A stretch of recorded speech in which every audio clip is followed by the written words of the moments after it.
से ले आइल बाड़े अपन घर डोलिया हो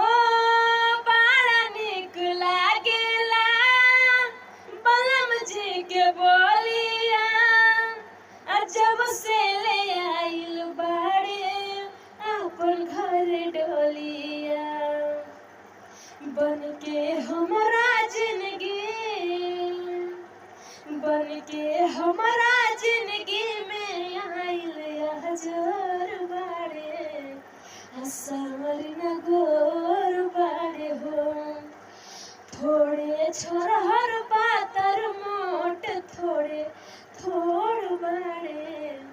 असमर न गोर बाड़े हो असमर